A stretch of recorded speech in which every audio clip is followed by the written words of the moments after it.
हम छोटी सी प्रार्थना करते हैं, फिर स्टार्ट करते हैं आज का डिस्कशन। ओम अज्ञानतिमिरन्धस्य ज्ञानाञ्जनशलाकया चक्षुरुन्मीलितं येन तस्मै श्रीगुरुवे नमः। नमः ओं विष्णुपादाय कृष्णपृष्ठाय भूतले श्रीमते भक्तिवेदान्तस्वामिन् इति नामिने। नमस्ते सारस्वते देवे गौरवाणी प्रचारिणे निर्विशेषशून्यवादी पाश्चात्यदेशतारिणे। नमो महावदन्याय कृष्ण प्रेम प्रदायते कृष्णाय कृष्ण चैतन्य नामने गौरत्विषे नमः। हे कृष्ण करुणा सिंधु दीनबंधु जगतपते गोपेश गोपिका कांत राधा कांत नमोस्तुते। तप्त कांचन गौरांगी राधे वृंदावनेश्वरी वृषभानुसुते देवी प्रणमामि हरिप्रिये। जय श्री कृष्ण चैतन्य प्रभु नित्यानंद श्री अद्वैत गदाधर श्रीवासादि गौर भक्त वृंद। हरे कृष्ण कृष्ण कृष्ण हरे हरे हरे राम राम राम हरे हरे। गुरुवे गौरचंद्राय राधिकाय तदालय कृष्णाय कृष्ण भक्ताय तद्भक्ताय नमो नमः। हरे कृष्णा। तो आज से हम Bhagavad Gita as it is start करेंगे। आप लोगों को दिख रहा होगा Bhagavad Gita as it is. तो आप में से किसके पास है भगवत गीता? आ, जिनके पास है वो खोल सकते हैं बुक, और जिनके पास नहीं है तो वह सुन सकते हैं जो हम आज डिस्कशन करेंगे। तो भगवत गीता के अंदर अगर आप जाएंगे इस बुक में, एज इट इज बुक में इंट्रोडक्शन में जब आप जाएंगे तो वहां पे, जैसा कि हमने डिस्कस किया था लास्ट टाइम, कि चार संप्रदाय हैं जिसमें हमें नॉलेज मिलता है, वही नॉलेज को हम प्रॉपर मानते हैं। तो इसमें इंट्रोडक्शन का जो लास्ट पेज है और जो चैप्टर 1 का स्टार्टिंग है उसके जस्ट पहले वाला पेज, वहां पे प्रॉपर परंपरा दी गई है। कैसे हम समझ सकते हैं कि कहाँ से ये नॉलेज आ रहा है। तो जैसे इसमें आपको भी ऐसे दिखेगा उसमें प्रॉपर कौन सी परंपरा है। तो जैसे कृष्ण ने ब्रह्मा को नॉलेज दिया, ब्रह्मा ने नारद को, नारद ने व्यास, देन माधव, ऐसे करते करते करते करते लास्ट में भक्ति विनोद ठाकुर, गौर किशोर दास बाबा ji, Bhakti Siddhanta Saraswati Thakur, and then founder Acharya of ISKCON AC Bhaktivedanta Swami Prabhupada. तो ये प्रॉपर एक वहाँ परंपरा दी गई है, कैसे ये नॉलेज परंपरा में ट्रांसफर हो क्या है। तो ये बहुत इंपॉर्टेंट है कि जो नॉलेज हम ले रहे हो परंपरा में आए। अगर विदाउट परंपरा आ रहा है तो उस नॉलेज को हम प्रॉपर नहीं मांगेंगे। तो अब हम चलते हैं टेक्स्ट 1 पे। तो जो पहला चैप्टर है उसका नाम दिया गया है observing the armies on the battlefield of Kurukshetra. मतलब जो कुरुक्षेत्र की भूमि है वहां पे अ, जो आर्मी है लड़ने के लिए जो आई है उनका निरीक्षण करना। अब निरीक्षण कौन कर रहा है, क्यों कर रहा है, वो सारा डिटेल आज हम देखने वाले हैं। तो कई बार लोग कहते हैं कि भगवत गीता तो कृष्ण और अर्जुन के बीच में बोली गई है। तो मतलब जब भी वर्ष चालू हो, जब गीता चालू हो तो पहला आना चाहिए या तो श्री भगवान वाच या श्री कृष्ण वाच, या आना चाहिए श्री अर्जुन वाच। पर जो पहला श्लोक है भगवत गीता का वो आता है धृतराष्ट्र वाच। धृतराष्ट्र के द्वारा बोला गया है पहला श्लोक। धृतराष्ट्र वाच धर्म क्षेत्रे कुरुक्षेत्रे समवेतायुत्सवः मामकः पांडवश्चैव किम कुर्वत संजय। धृतराष्ट्र वाचा। अब धृतराष्ट्र का मतलब क्या है? धृतराष्ट्र जैसे हम देखते हैं नाम था राजा का, पर धृत राष्ट्र, धृत मतलब पकड़ने की बहुत इच्छा, किसको? राष्ट्र को। जिसकी आसक्ति राष्ट्र को पकड़ने की बहुत है, इसलिए उसको नाम दिया गया धृतराष्ट्र।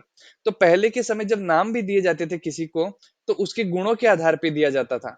जैसे कि मैंने लास्ट टाइम डिस्कस किया था, जब कृष्ण गोवर्धन उठाते हैं तो उन्हें गोवर्धनधारी या गिरिधरधारी बोलते हैं। माखन चुराते हैं तो माखन चोर बोलते हैं। उनके एक्टिविटीज या उनके नेचर के ऊपर नाम दिया जाता है। उसी तरह से हम यहाँ भी देखते हैं कि जो धृतराष्ट्र नाम दिया गया है वो दिया गया है कैसे राष्ट्र को पकड़ने की जो आसक्ति थी उस इंसान में, इसलिए उनको बचपन में ही एस्ट्रोलॉजी के द्वारा नाम दिया गया धृत राष्ट्र। तो पहला जो वर्ष आता है धृतराष्ट्र वाच, मतलब धृतराष्ट्र बोल रहे हैं। क्या बोल रहे हैं? धर्म क्षेत्रे कुरुक्षेत्रे। तो ये जो कुरुक्षेत्र जहां युद्ध होने वाला है, ये धर्म क्षेत्र है ना? अब जहाँ युद्ध होने वाला है वो धर्म क्षेत्र कैसे हो सकता है? वो नहीं हो सकता। पर इसको क्यों कहा गया धर्म क्षेत्र? क्योंकि पुराणों में बताया गया है कि वो जगह पे बहुत ज्यादा सेक्रीफाइस करे गए हैं, यज्ञ करे गए हैं, आहुतियां दी गई है, और वो धर्म क्षेत्र था। पर आज उस समय धर्म क्षेत्र में क्या हो रहा है? युद्ध होने वाला है, कुरुक्षेत्र। और कुरुक्षेत्र क्यों है? क्योंकि कुरुवंश का वो क्षेत्र है। तो धर्म क्षेत्रे कुरुक्षेत्रे समवेता युयुत्सव। समवेता युत्सव मतलब यहाँ जो लोग इकट्ठा हुए हैं लड़ने के लिए। मामका पांडवश्चैव, मेरे और पांडु के पुत्र। अब अगर आप देखें जो वंश आ रहा था वो कुरु वंश आ रहा था। कुरु वंश के अंदर ही धृतराष्ट्र पैदा हुए, और कुरु वंश में ही पांडु पैदा हुए। पांडु के 5 पुत्र हुए जिन्हें पांडव कहलाए गए, और धृतराष्ट्र के 100 पुत्र, एक पुत्री हुई जो कि कौरव कहलाए गए। पर क्योंकि दोनों एक ही वंश में आ रहे थे, पर फिर भी यहाँ पे धृतराष्ट्र डिस्क्रिमिनेट कर रहे हैं। मामका मतलब मेरे पुत्र, पांडवश्चैव पांडव के पुत्र। किम कुर्वत संजया, what are they doing Sanjay. Sanjay बताओ वो अभी क्या कर रहे हैं। तो ये कह के धृतराष्ट्र पहला श्लोक बोलते हैं कि तुम बताओ संजय, मेरे पुत्र और पांडु के पुत्र इस युद्ध भूमि में अभी क्या कर रहे हैं। तो इसके हम परपट को भी देखते हैं। मैंने परपट में कुछ पॉइंट्स अंडरलाइन करे हैं ताकि हम क्विकली चीजें समझ सकें। तो both the Pandavas and the son of Dhritarashtra belong to the same family, but Dhritarashtra's mind is disclosed herein. He deliberately claimed only his son as Kurus, and he separates the son of Pandu from the family heritage. One can thus understand the specific position of Dhritarashtra in his relationship with his nephews, the son of Pandu. As in the paddy field, the unnecessary plants are taken out, so it is expected from the very beginning of these topics that in the religious field of Kurukshetra, where the father of religion Sri Krishna was present, the unwanted plants like Dhritarashtra's son, Duryodhan, and other will be wiped out, and the thoroughly religious person headed by Yudhishthira would be established by the Lord.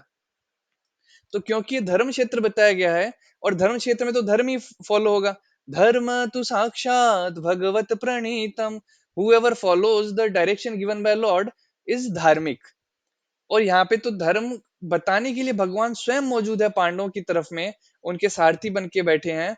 और जब उनके side से वो युद्ध हो रहा है और धर्म के इलाके में युद्ध हो रहा है, तो ये जायज सी बात है, वो लोग ही जीतेंगे। इसीलिए भी धृतराष्ट्र बड़ा चिंतित था कि आगे क्या होने वाला है। वो डर रहा था। तो आगे चलते हैं अब हम नेक्स्ट वर्स में। तो पहला वर्ष हमने देखा जहां पे धृतराष्ट्र पूछ रहे हैं कि क्या कर रहे हैं संजय। अब संजय कौन है? धृतराष्ट्र का मैंने आपको बताया। संजय जो है वो एक तरह से धृतराष्ट्र का असिस्टेंट है, जो धृतराष्ट्र को बता रहे हैं वहां क्या चल रहा है। अब संजय जो है वो व्यासदेव के शिष्य भी हैं। तो व्यासदेव धृतराष्ट्र को एक शक्ति देने आए थे कि आप ये शक्ति से देख पाएंगे यहाँ बैठे बैठे कि युद्ध में क्या हो रहा है। तो धृतराष्ट्र बोलते हैं व्यासदेव को कि कोई भी मरेगा तो दुख तो होगा। और धृतराष्ट्र अंदर ही अंदर ये भी दिखाना चाहते थे कि अगर मेरा कोई भी पुत्र मरेगा तो मुझे सबसे ज्यादा दुख होगा, तो मैं उनको देखना नहीं चाहता। मैं जब बचपन से आज तक अंधा रहा, तो अब मरते समय उनको क्यों देखूं। इसलिए उन्होंने रिक्वेस्ट करी कि मेरे को शक्ति देने के बजाय आप ये शक्ति संजय को दे दीजिए, और संजय मुझे यहाँ से युद्ध पूरा देख कर बताएंगे। तो जैसे आज हम फोन के अंदर एक जगह बैठ के दूसरी जगह का वीडियो कॉल करके देख सकते हैं दृश्य, वैसे ही संजय वहां बैठे बैठे ध्यान मुद्रा में जाके और प्रॉपर देख पा रहे थे कि चल क्या रहा है कुरुक्षेत्र में, और वो बता रहे थे। तो अब संजय बताते हैं। संजय वाच दृष्टा तु पांडवानीकम व्यूढ़म दुर्योधनस्तदा आचार्यमुप आचार्यम उपसंगम्य राजा वचनम अब्रवीत। संजय कहते हैं कि हे राजन, मैं जब इस पूरी आर्मी को देख रहा हूँ, किस तरह से इसे अरेंज किया गया है, मैं देख रहा हूँ पांडु जो है military function of the son of Pandu king Duryodhan. तो पूरा ये देख रहे हैं कि कैसे जो पांडु लोग हैं वो खड़े हैं, पूरी उनकी सेना है, और कैसे दुर्योधन खड़े हैं। और अब दुर्योधन जो है वो अपने टीचर्स के पास जा रहे हैं, या फिर आप कह सकते हैं जैसे द्रोणाचार्य और कृपाचार्य और भीष्म पितामह, ये कुछ जो उनके सीनियर थे उनके पास वो भी जा रहे थे। तो इस परपट में भी बहुत ही प्यारी बात प्रोपा जी बताते हैं जो अभी हम डिस्कस कर रहे थे। Dhritarashtra was blind from birth. Dhritarashtra जन्म से अंधा था। Unfortunately he was also bereft of spiritual vision. तो अगर कोई जन्म से अंधा है वो गलत नहीं है। वो हो सकता है भाई, कोई भी वो रोग के कारण अंधा हो, कर्म के कारण अंधा हो, पर अगर वो स्पिरिचुअल विजन से भी bereft है, that is a big challenge. जैसे कि जो हमारे राम भद्राचार्य जी हैं, वो जन्म से अंधे हैं। मतलब कुछ साल के ही थे, 2 3 4 साल के ही थे, तभी उनके नेत्र की रोशनी चली गई थी।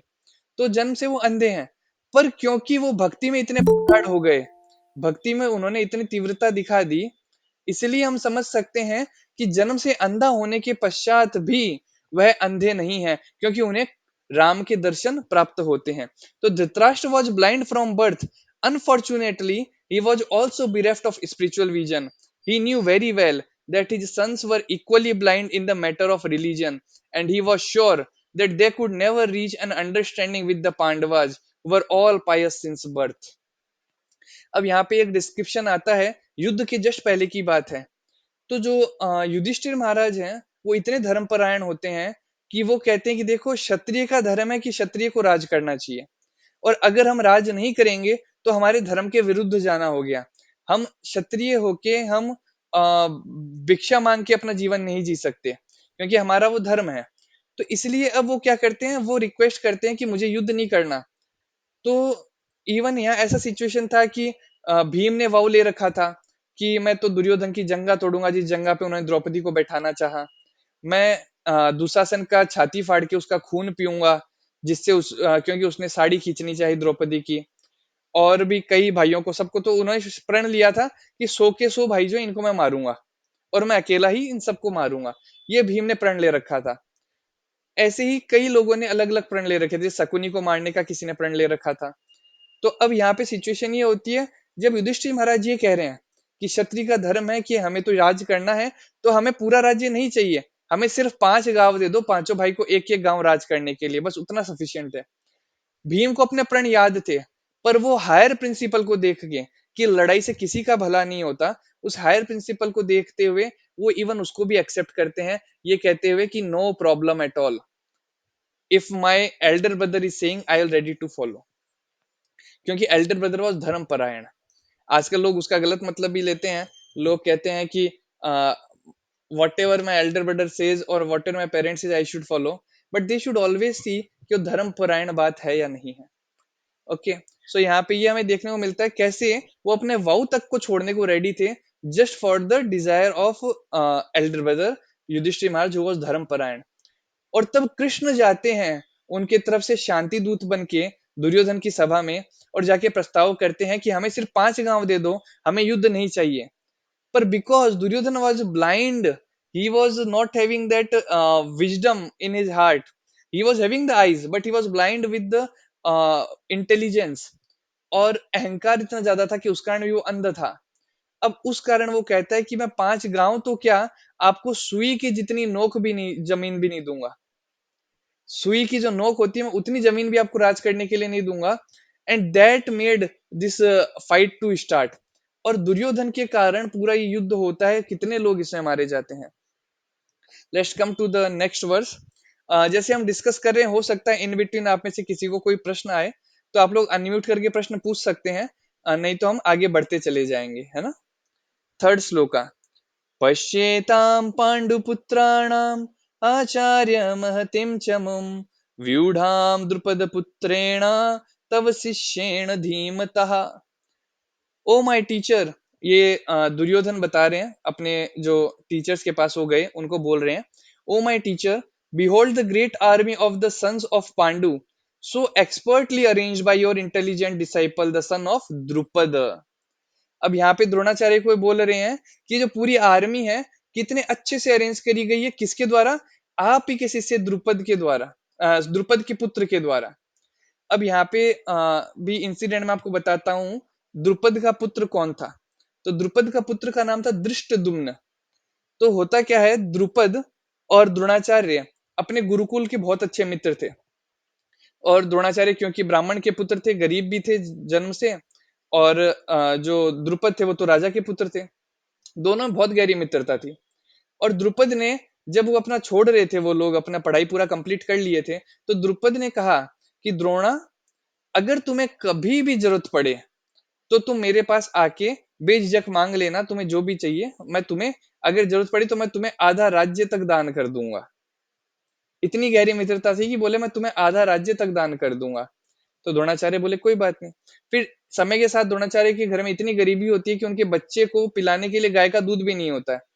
तो उसकी माँ जो चावल उनको मिलते थे भिक्षा में, उसका पानी निकाल के उसके अंदर हल्का सा शक्कर घोल के बच्चे को वो पिलाते हैं। और फिर जब बच्चा एक दिन कहीं पे असली दूध पी लेता है, तब उसे पता चलता है कि उसके साथ तो धोखा हो रहा था इतने महीनों से, सालों से। उसको तो असली दूध क्या था पता ही नहीं था। तो वो जाके बोलता है मुझे दूध चाहिए, मैं ये चावल का पानी नहीं पीऊंगा। तब द्रोणाचार्य को अंदर से बड़ा दुख होता है कि मैं अपने बच्चे को इतना भी नहीं दे पा रहा हूँ। और तब वो द्रुपद के राज्य में जाते हैं कि द्रुपद, तुम मुझे एक गाय और ये तुमने मुझे आधा राज्य का बोला था, पर तुम मुझे ये पर्टिकुलर चीजें दान कर दो जो मेरी नीड है। और उस टाइम में जो द्रुपद होता है वो तो उनको पहचानने से भी मना कर देता है, कहता है मुझे तो मालूम भी नहीं तुम हो कौन। और तब ये चीज उनको बहुत ही ठेस पहुंचती है। फिर वो जाते हैं, पांडवों को शिक्षा देते हैं, कौरवों को शिक्षा देते हैं, और उनसे गुरु दक्षिणा के रूप में मांगते हैं कि मुझे द्रुपद का राज्य चाहिए। तो कौरव पहले जाते हैं और हार जाते हैं युद्ध में। फिर 5 पांडव जाते हैं और युद्ध में जीत जाते हैं, और अर्जुन इतना अच्छा प्रदर्शन करते हैं कि द्रुपद अपनी प्रत्यंचा चढ़ाने की कोशिश करता है, उससे पहले उसे काट देते हैं। तो द्रुपद को लगता है कि मुझे एक तो पुत्री चाहिए ऐसी जिसका विवाह मैं इस अर्जुन के साथ कर सकूं, क्योंकि अगर विवाह कर दिया तो फिर मेरे ऊपर ही हमला नहीं करेगा। और मुझे एक पुत्र चाहिए जो द्रोणाचार्य जिसका वध कर सके, जो द्रोणाचार्य का वध कर सके। इसलिए वो तपस्या करते हैं, यज्ञ करते हैं, और यज्ञ के द्वारा उन्हें फिर दो पुत्र पुत्रिय प्राप्त होते हैं। एक थी द्रौपदी, दूसरे थे धृष्टद्युम्न। ये दो उनको बच्चे प्राप्त होते हैं। द्रौपदी का विवाह अर्जुन के साथ होता है, और धृष्टद्युम्न को शिक्षा देने के लिए द्रुपद भेजते हैं द्रोणाचार्य के अंतर्गत। और ब्राह्मण का धर्म होता है वो निष्पक्ष होके शिक्षा देता है, बिना लालच के शिक्षा देता है। इसलिए द्रोणाचार्य को मालूम होते हुए भी कि इनकी मृत्यु द्रुपद ही का पुत्र करेगा, फिर भी उन्होंने धृष्टद्युम्न को पूरी शिक्षा दी। तो वही यहाँ पे परपट में प्रोपा जी बताते हैं, Duryodhan a great diplomat wanted to point out the defects of Dronacharya. Defect क्या था कि आपको मालूम था ये आपका वध करेगा, फिर भी आप इसको शिक्षा दिए हो। Son of Drupad Dhrishtadyumna was entrusted to him for military education. अगले श्लोक पे चलते हैं। अत्र शूरा महेश्वासा भीमार्जुन समायुधि युयुधानो विराटश्च द्रुपदश्च महारथ। फिर वो बता रहे हैं Duryodhan, here in this army are many heroic bowmen equal in fighting to Bhima and Arjuna, great fighters like Yuyudhana, Virata and Drupada. वो बता रहे हैं कि वहां कैसे कैसे कितने बढ़िया बढ़िया लोग हैं। तो जो भीष्म थे इनकी पार्टी में, दुर्योधन की पार्टी में, तो शास्त्र बताता है कि 25,000 अर्जुन अगर साथ में युद्ध करने आ जाएं तो भी भीष्म को पराजित नहीं कर सकते। भीष्म इतने पावरफुल थे, बूढ़े थे सबसे ज्यादा, पर इतने पावरफुल थे कि 25,000 अर्जुन भी एक साथ आके उनको परास्त नहीं कर सकते। और भीष्म के पास एक पावर ये भी था कि उनको इच्छा मृत्यु का वरदान मिला था। वो जब चाहे तभी वो मरेंगे, जिससे चाहे उससे ही मरेंगे, ये वरदान भी उनके पास था। तो पर फिर भी यहाँ पे दुर्योधन बता रहे हैं कि वहां कैसे कैसे फाइटर्स हैं। दृष्टकेतु चेकितान काशीराजश्च वीर्यवान पुरुजित कुंती भोजश्च सेभ्यश्च नरपुंगव। There are also great heroic powerful fighters like Drishketu, Chekitana, Kashiraj, Purujit, Kunti Bhoja and Shaibya. तो आप सोच रहे होंगे शुरू में चल क्या रहा है भगवत गीता में, अभी नॉलेज क्यों नहीं स्टार्ट हुआ, कृष्ण क्यों नहीं बोल रहे।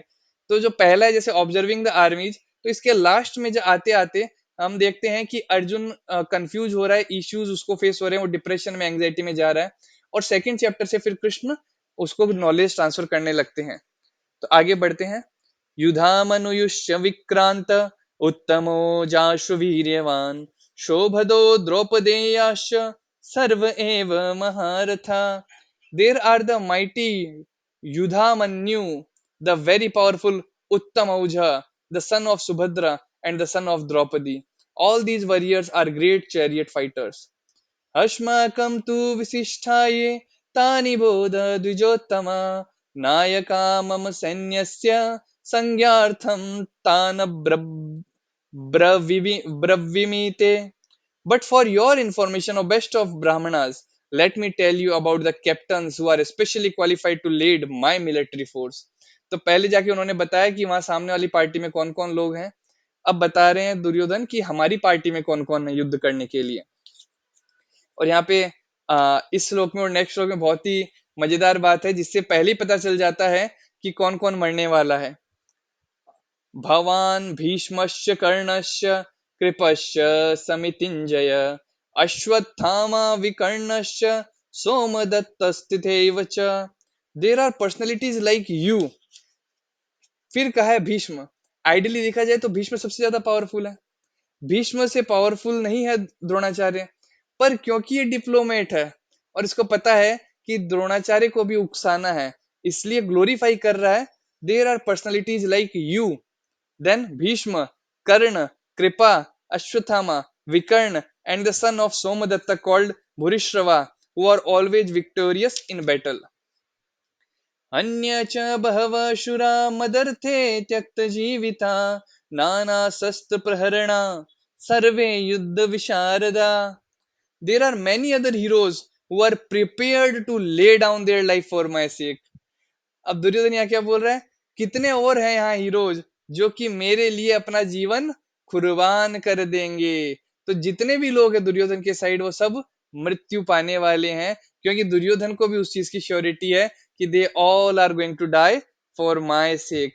In other words, it is already concluded that all of them would die in the battle of Kurukshetra for joining the party of sinful Duryodhana. आगे चलते हैं. अपर्याप्तं तदस्माकं बलं भीष्माभिरक्षितं पर्याप्तं त्विदमेतेषां बलं भीमाभिरक्षितम्.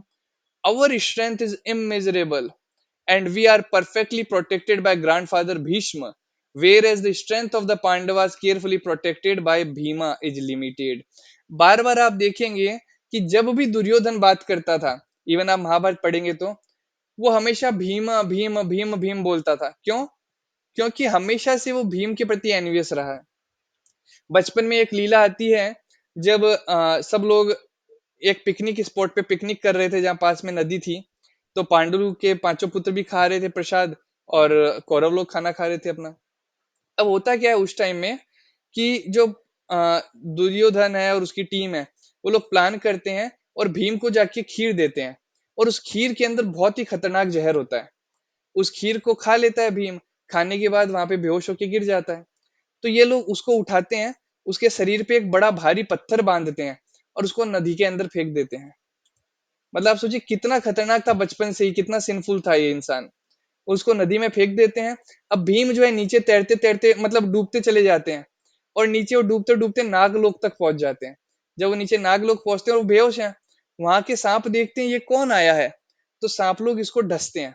और जब सांप डसते हैं तो क्योंकि पॉइजन किल्स पॉइजन, वो जग जाते हैं वापस, उनका पॉइजन खत्म हो जाता है और वो उठ जाते हैं. उठते ही वो अपना रस्सी तोड़ते हैं और सांपों को पकड़ पकड़ के पीटने लग जाते हैं. तो फिर जो सांपों के राजा हैं वो आते हैं, वो उनको लेके जाते हैं. फिर बाद में उन्हें एक जूस पिलाया जाता है जिससे उनको 10,000 हाथियों का बल मिलता है एक कटोरी पीने से. और वो लगभग 6 से 7 कटोरी वो पी जाते हैं. तो उनको 6-7 हजार हाथियों का बल उनके शरीर में आ जाता है. तो इतने पावरफुल भीमा हो जाते हैं. तो बचपन से हम देखते हैं कि उन दोनों के बीच बहुत एनवी चलता था. अगले वर्ष में जाते हैं. अयनेषु च सर्वेषु यथा भागवमवस्थिता भीष्ममेवाभिरक्षन्तु भवन्तः सर्व एव हि. All of you must now give full support to grandfather Bhishma as you stand at your respective strategic point of entrance into the phalanx of the army. अब क्योंकि दुर्योधन ने यहाँ ग्लोरीफाई कर दिया था कि भीष्म सबसे ज्यादा पावरफुल है, फिर उसने सोचा इन लोगों को बुरा ना लग जाए, तो कहते हैं देखो पावरफुल तो है पर वो बूढ़े हो गए हैं, तो आप सब लोग भी इनको सपोर्ट दो. कितना ज्यादा डिप्लोमेट है. आजकल भी हम देखते हैं ना कि कई बच्चे होते हैं जो टीचर्स के प्रति इस तरह से डिप्लोमेसी रखते हैं, उनको मस्का लगाते रहेंगे और जो अगर एम्प्लॉइज है वो अपने मैनेजर को मस्का लगाते रहेंगे ताकि उनका पगार बढ़े, उनको फैसिलिटी अच्छी मिले। सेम चीज ये तब से चल रहा है, दुर्योधन भी सेम वो मस्का लगा रहा है उन सबको। नेक्स्ट वर्स, तस्य संजने हर्षम कुरु वृद्ध पितामह सिंहनादम विन्यघोषै संघम दंभो प्रतापवान। Then Bhishma, the great valiant grandsire of the Kuru dynasty, the grandfather of the fighters, blew his conch shell very loudly, making a sound like roar of a lion, giving Duryodhana joy. तो अब यहाँ पे भीष्म अपना शंख बजाते हैं और बहुत जोर से शंख करते हैं। ततः शंखाश भैर्यश्च पंडवानक गोमुखा सहसैवाभ्य हन्यन्तः स शब्दस्तु मुलो अभवत्. After that, the conchial drums, bugles, trumpets, and horns were all suddenly sounded, and the combined sound was tumultuous. बहुत जोर जोर से आवाजें होने लगी, बहुत जोर जोर से शंख बजने लगे। और ये शंख क्यों बजाए जाते थे? कोई भी चीज के शुरुआत के पहले एक ऑस्पिशियस साउंड करने के लिए कि हम जीते, इसलिए वो शंख की ध्वनि करी जाती है। शंख जो है वहां से जो नेगेटिव एनर्जी होती है उसको खत्म कर देता है। तो जैसे कहा जाता है अगर somebody have some ghost attack और अगर so there's some negativity in some home, जैसे वास्तु वगैरह लोग करते हैं ना, तो अगर कोई हर दिन सुबह उठ के शंख बजाता है, उससे भी वहां की नेगेटिविटी चली जाती है। और वो अगर शंख के साथ भगवान के नाम का जप करता है, तो इवन जो घोस्ट अटैक या जो भी नेगेटिव इन्फ्लुएंस है वो भी इवन खत्म हो जाता है।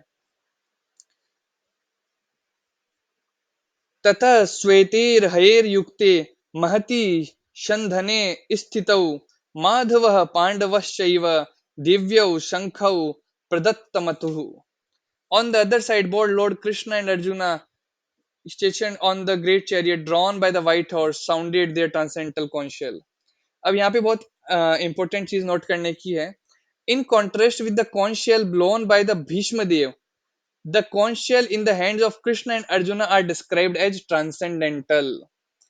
तो संजय ये बता रहे हैं और संजय कह रहे हैं कि इनके जो कॉन्शियल हैं अर्जुन और कृष्ण के, ये अलग ही कॉन्शियल है, दे आर ट्रांसेंडेंटल। वो मेटेरियल नहीं है एक तरह से, वो मुक्त मुक्त कॉन्शियल है। कॉन्शियल भी मतलब वो परे हैं इस धरती के धुन से। और जो भीष्म देव का है वो मेटेरियल बताया गया है। और दूसरा इसका अंडरस्टैंडिंग है, जयस्तु पांडुपुत्राणाम येषाम पक्षे जनार्दन। जनार्दन मतलब भगवान कृष्ण। और जहां भगवान कृष्ण है, जयस्तु पांडु पुत्रा नाम, victory is always present there. And because lord was there with Pandu पुत्राणाम, पांडु के पुत्रों के साथ थे, पांडवों के साथ, तो इसलिए वहां विक्ट्री होना पॉसिबल ही पॉसिबल है, विक्ट्री होगी होगी। There is one more shloka comes in Bhagavad Gita, आगे आप लोग पढ़ेंगे 18 चैप्टर में।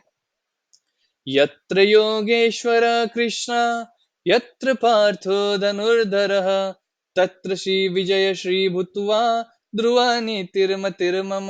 जहां पे भी कृष्ण है और अर्जुन है, वहां पे श्री का वास होगा और हमेशा वहां पे विजय भी रहेगी।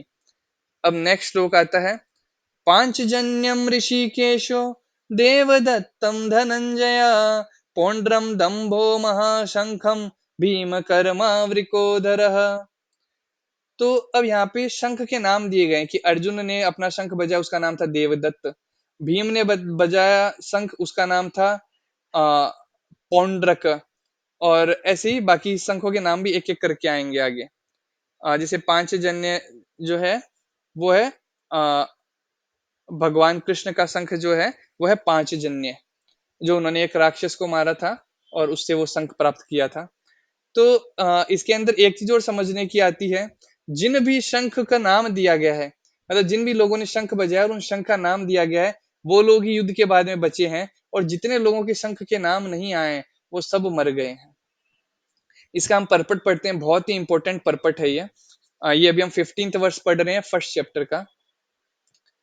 Lord Krishna is referred to as Rishikesha in this verse because he is the owner of all senses. Rishikesh का मतलब जो अपनी इंद्रियों को संयम करे। The living entities are part and parcel of him, and therefore the senses of the living entities are also part and parcel of his senses. The impersonalist cannot understand for the senses of the living entities, and therefore they are always anxious to describe all living entities as senseless, or impersonal. The Lord, situated in the hearts of all living entities, directs their senses, but He directs in terms of surrender of living entity. And in the case of a pure devotee, He directly controls the senses. Here on the battlefield of Kurukshetra, the Lord directly controlled the transcendental senses of Arjuna, and thus his particular name of Rishikesh is given. The Lord has different names according to his different activities. For example, his name is Madhusudana because he killed the demon of the name Madhu. His name is Govinda because he gives pleasure to the cows and to the senses. His name is Vasudeva because he appeared as the son of Vasudeva. His name is Devaki Nandan because he accepted Devaki as his mother. His name is Yashoda Nandan because he awarded his childhood pastime to Mother Yashoda at Vrindavana. His name is Partha Sarthi because he worked as charioteer of his friend Arjuna. Similarly, his name is Rishikesh because he gave direction to Arjuna on the battlefield of Kurukshetra. Arjuna is referred to as Dhananjaya in this verse because he helped his elder brother in fetching wealth when it was required by the king to make expenditures for different sacrifices. तो एक समय आता है जब कुछ यज्ञ करना चाहते थे युधिष्ठिर महाराज अश्वमेध यज्ञ और उस यज्ञ के लिए धन बहुत चाहिए था तो उसके लिए धन का संचय करने के लिए धन को जोड़ने के लिए जो धनंजय मतलब जो अर्जुन है वो अपनी आर्मी लेके गए थे और बहुत सारा धन एकत्र करके लेके आए थे similarly Bhima is known as Vrikodara वृक उदर वृकोधर का मतलब है वृक उदर उदर मतलब पेट वृक मतलब बड़े पेट वाला मतलब बहुत ज्यादा खाने वाला तो भीम का नाम है Vrikodara because he could eat voraciously as he could perform Herculean task such as killing the demon Hidimba.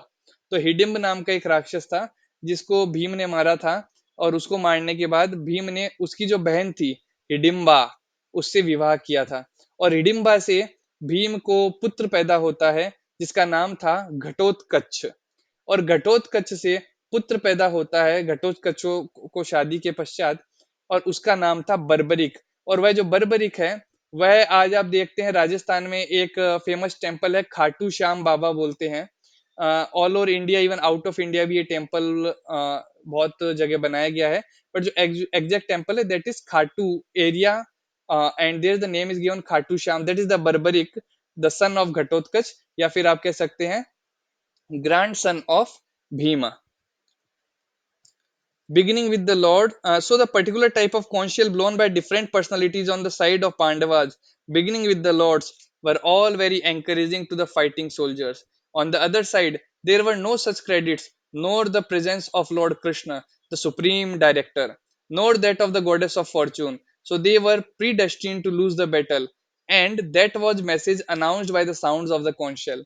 अब यहाँ पे कुछ और स्पेशल चीज आती है अर्जुन के सपोर्ट में क्या क्या था तो पहला अर्जुन के सपोर्ट में कृष्ण है उनके सारथी हैं अर्जुन का जो रथ था वो रथ दिया गया था अग्निदेव के द्वारा और उस रथ की खास बात ये थी कि वो रथ 10 दिशाओं में जा सकता था अब आप लोग सोच रहे होंगे 10 दिशाएं कौन सी होती है any one have any idea 10 दिशाएं कौन सी होती है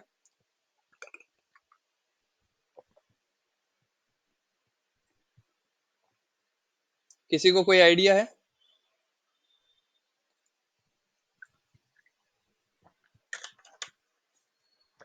okay north east west south चार दिशाएं हो गई फिर इन्हीं में चार कॉम्बिनेशन और बन जाते हैं नॉर्थ ईस्ट फिर वेस्ट साउथ इस तरह करके चार कॉम्बिनेशन जैसे पूर्व पश्चिम उत्तर दक्षिण फिर उन सब के भी चार हो गए चार कोने आठ दिशा फिर एक ऊपर की दिशा एक नीचे की दिशा है ना तो ऐसे 10 दिशाएं हैं 10 दिशाओं के अंदर वो अग्नि के द्वारा वह रथ मूव कर सकता था ये दूसरा बेनिफिट था तीसरा बेनिफिट उनके पास में था क्योंकि वहां नारायण है और नारायण कभी अकेले नहीं होते उनके साथ लक्ष्मी हमेशा मौजूद रहती है उनके वक्ष स्थल में तो लक्ष्मी भी उनके साथ में मौजूद थी उस युद्ध में उसके साथ में उनका जो रथ था उसके ऊपर ध्वजा थी और उस ध्वजा के अंदर हनुमान जी विराजित थे तो हनुमान जी भी वहां पे विराजमान तो इतने सारे लोग और जहां हनुमान जी हैं तो हनुमान जी मतलब कृष्ण राम जी हैं जहां हनुमान और राम विराजमान है वहां कभी हार हो ही नहीं सकती तो नेक्स्ट वर्स पे जाते हैं अनंत विजयम राजा कुंती पुत्रो युधिष्ठिर नकुल सहदेवश्च सुघोष मणिपुष्पको काश्यश्च परमेवाश शिखण्डी च महारथ दुष्टदुम्नो विराटश्च सात्यकिश्च पराजित द्रुपदो द्रौपदेयाश सर्वश पृथिवीपते सौभद्रश्च महाबाहु शंखान दम्भु पृथक पृथक।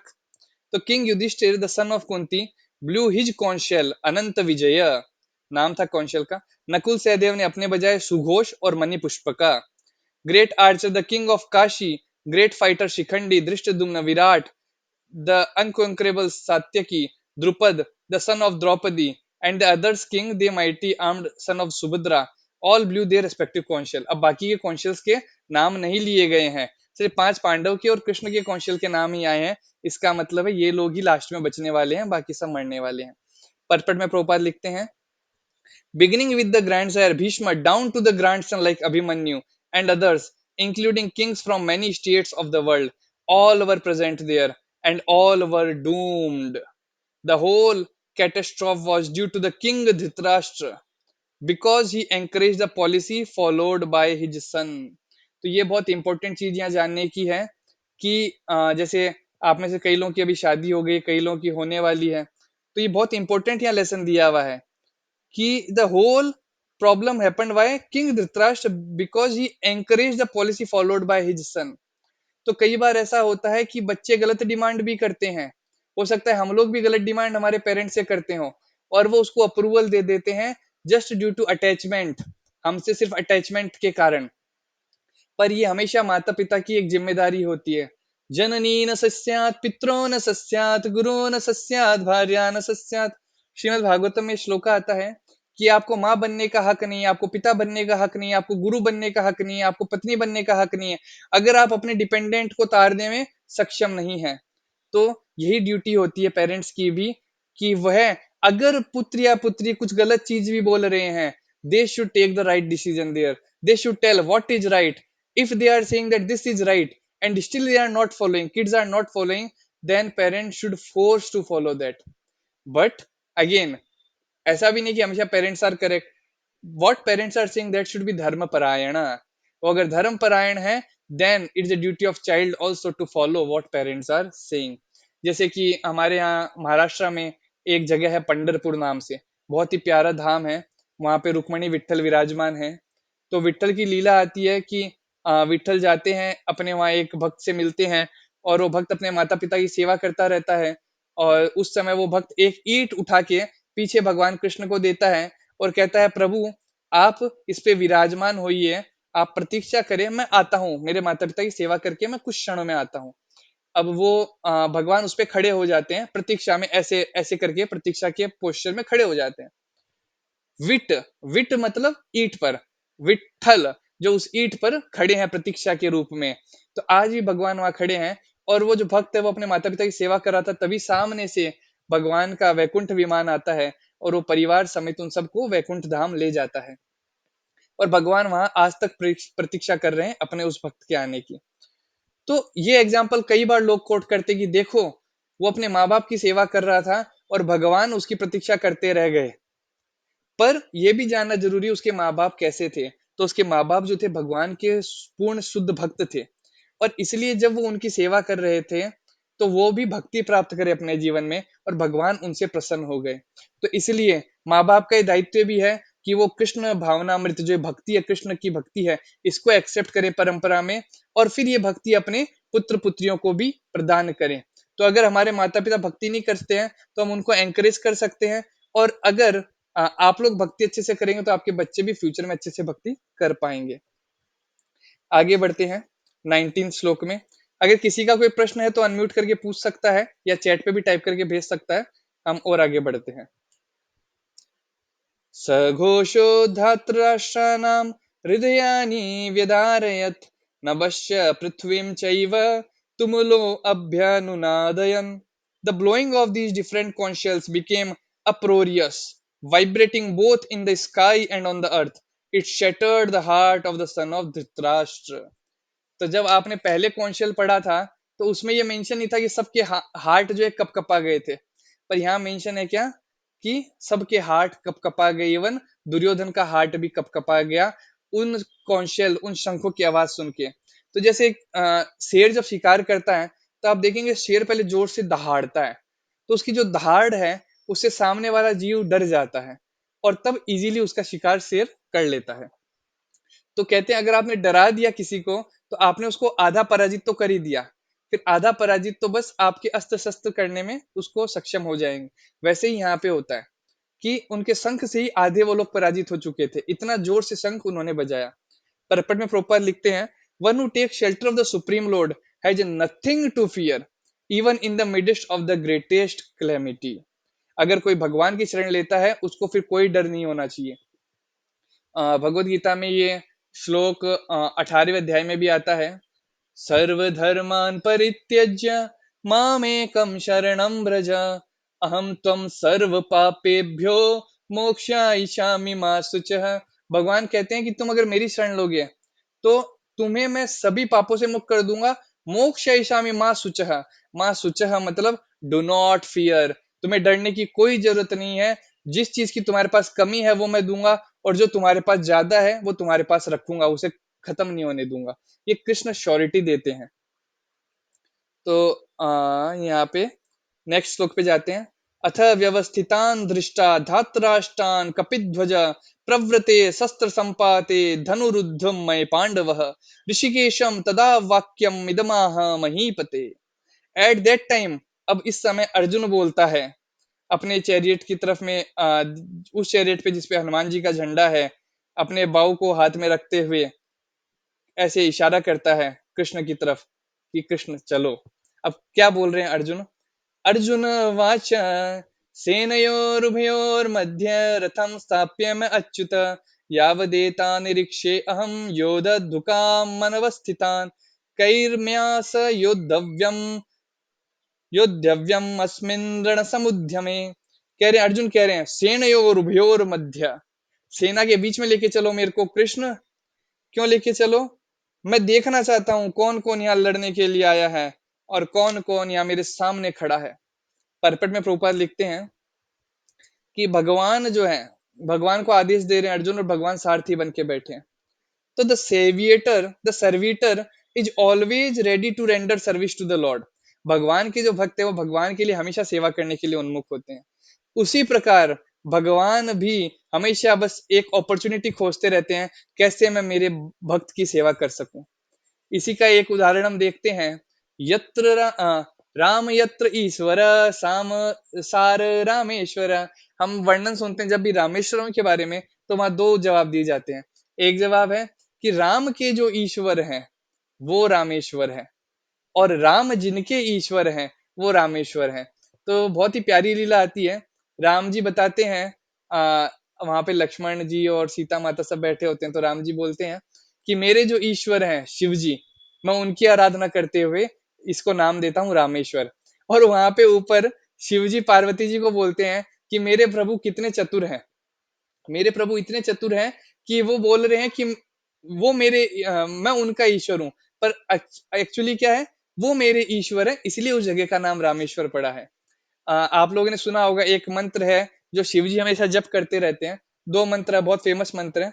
एक तो है आ, राम राम रामेति रमे रामे मनोरमे सहस्त्र नाम तैतुल्यम राम नाम वरानने। ये शिव जी हमेशा जप करते रहते हैं। इसका मतलब है कि विष्णु सहस्त्र नाम का फल आपको मिल जाता है सिर्फ एक बार राम नाम का जप करने से। और एक मंत्र और है जो आपने बहुत फेमस मंत्र भी सुना होगा, त्र्यंबकम ध्वजामहे सुगंधिम पुष्टिवर्धनम उर्वारुकनिषवंदना मृत्युर्मोक्षिरमामृतम। ये भी मंत्र आपने सुना होगा। आप में से किसी को पता है इसमें त्र्यंबकम का मतलब क्या है? एनीवन? डॉक्टर शुभम, डॉक्टर पूजा,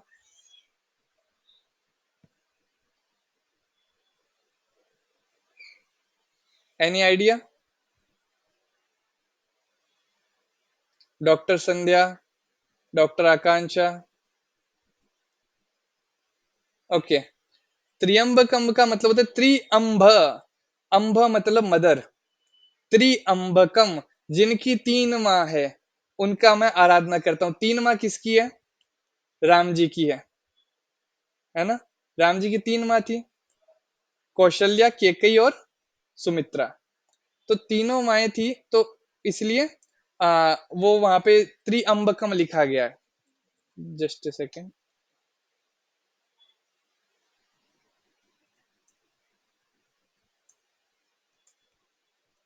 अब कई लोग उसका डिस्क्रिप्शन ऐसे भी देते हैं कि जो त्रिअम्बकम है वो शिव जी के 3 नेत्रों के लिए बोला गया है। पर नहीं, त्रिअम्बकम वो फिर त्रिनेत्रम होता है ना, या त्रिचक्षुकम। त्रिअम्बकम मतलब 3 अम्बा, 3 माँ जिसकी है, तो वो है भगवान राम। तो उनके लिए वो मंत्र है जो शिव जी हमेशा जप करते रहते हैं। तो यहाँ पे जैसा बताया गया कि भगवान हमेशा अपने भक्तों की सेवा में लगे रहते हैं, जिस प्रकार भक्त भी भगवान की सेवा में लगे रहते हैं। Lord takes greater pleasure in his pure devotees assuming the advantageous position of ordering him than he does his being as giver of orders। तो जब भगवान के भक्त भगवान को इस तरह ऑर्डर देते हैं जैसे अर्जुन अभी ऑर्डर दे रहे हैं, तो ये चीज भगवान को बहुत अच्छी लगती है कि अरे मेरे भक्त मुझे कुछ सेवा करने की अपॉर्चुनिटी दे रहा है, तो मैं अच्छे से सेवा करूं। अगले श्लोक में जाते हैं। यो तस्य मानानवेक्ष्यहं य एत य एते अत्र समागतः धात्राष्टास्य दुर्बुदेर्युद्धे प्रियचिकीर्षवः। Let me see those who have come here to fight, wishing to please the evil-minded son of Dhritarashtra। Arjun कह रहे हैं मुझे लेके चलो बीच में, मैं देखना चाहता हूँ कौन कौन है यहाँ युद्ध करने आया है। अब संजय कहते हैं, संजय वाच एव मुक्तो ऋषिकेशो गुडाकेशेन भारत सेनयोरुभयोर्मध्ये स्थापयित्वा रथोत्तम। संजय कहते हैं कि ऐसा बोलने के बाद अर्जुन के कृष्ण उनके रथ को लेके जो आर्मी के बीच में लेके जाते हैं।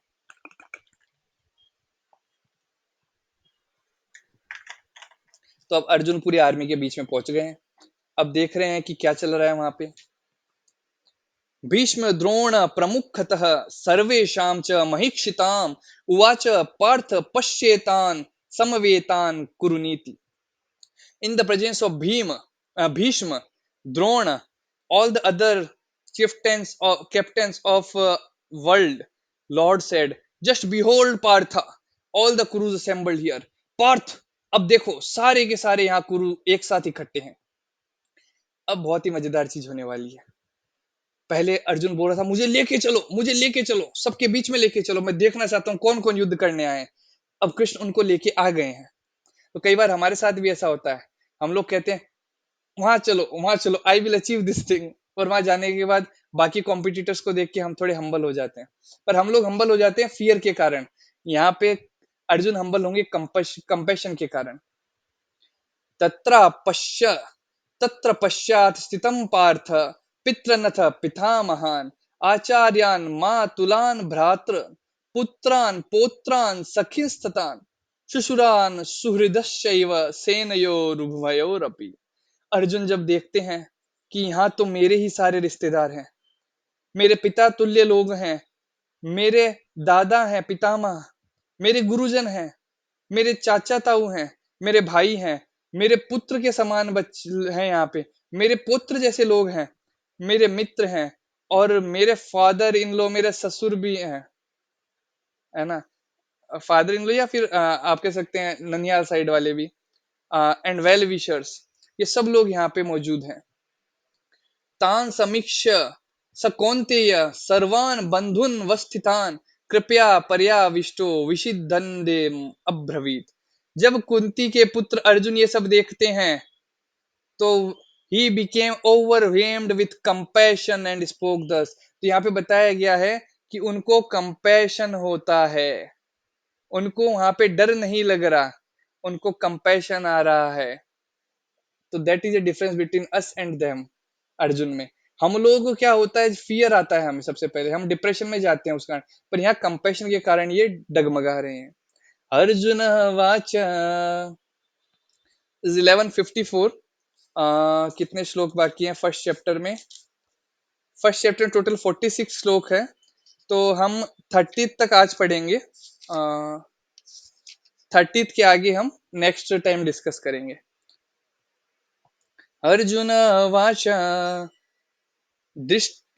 दृष्टेमं स्वजनं कृष्ण युयुत्सुं समुपस्थितं सीदंती मम गात्राणि मुख च परिशुष्यति। अर्जुन कहते हैं, हे कृष्ण, यहाँ मेरे मित्रों को मैं देख रहा हूँ, मेरे रिश्तेदारों को देख रहा हूँ, सब लोग मेरे से लड़ने आए हैं। ये सब देख के मेरा शरीर तो थरथरा रहा है और मेरा मुंह जो है वो सूखा जा रहा है। अब इसके परपट के अंदर एक श्लोका दिया है प्रभुपाद ने, और बता रहे हैं कि जैसे यहाँ जो अर्जुन की स्थिति है, ये अर्जुन की स्थिति डर के कारण नहीं है, कंपैशन के कारण है।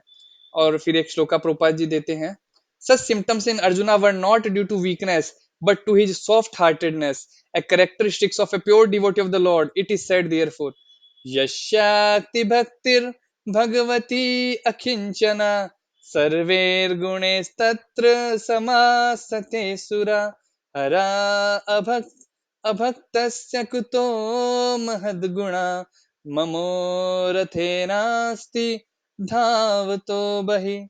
One who has unflinching devotion to the personality of Godhead has all the good qualities of the Lord, has all the good qualities of the demigods. But one who is not a devotee of the Lord has only material qualifications that are the little value. This is because he is hovering on the mental plane and is certain to be attracted by the glaring material energy. यहाँ बहुत ही important चीज बताई गई है. There is something called as ज्ञान and something called as बुद्धि.